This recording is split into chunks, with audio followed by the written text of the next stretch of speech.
Invece di dire, prova a dire, il libro che ho scritto con Laura Mazzarelli e che in questi giorni sto sfruttando a mio modo, perché quando scrivi spesso poi dimentichi, per sostenere un pochino queste giornate di convivenza forzata con i nostri bambini. Convivenza forzata non significa che non stiamo bene insieme, significa che però tante ore al giorno chiusi all'interno di quattro mura diventano pesanti per tutti, soprattutto quando poi un pochino la preoccupazione e l'angoscia rischiano di prendere il sopravvento, non solo su di noi ma anche su di loro.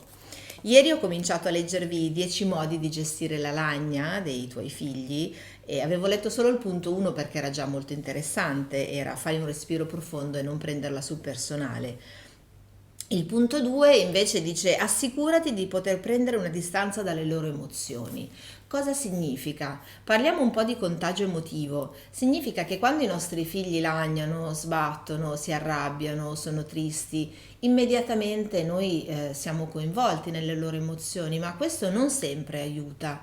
Una buona distanza significa mantenere lucidità, perché quando loro perdono la Trebisonda, se la perdiamo anche noi, ovviamente significa non avere più argini, non avere più limiti, avere più difficoltà per rientrare in una situazione di equilibrio. Se noi riusciamo invece a mantenere la nostra calma, la nostra assertività, di fatto a fare i grandi, a fare gli adulti e non chiedere a loro di occuparsi delle nostre emozioni, ma essere noi a occuparci delle loro, tutto diventerà più semplice. Non solo, potremmo così offrire a loro l'occasione e l'esempio di osservare cosa significa mantenere la calma in un momento di disequilibrio emotivo.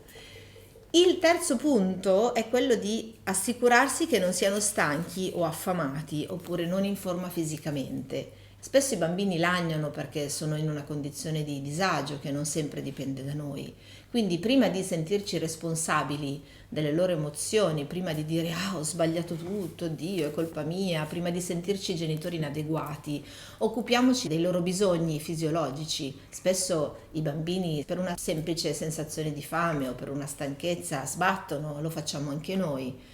Quindi manteniamo la calma, manteniamoci lucidi e cerchiamo di capire cosa ci stanno dicendo con questa lagna che capisco è fastidiosa, ma è un modo di comunicare. Ti è piaciuto questo video? Iscriviti al canale!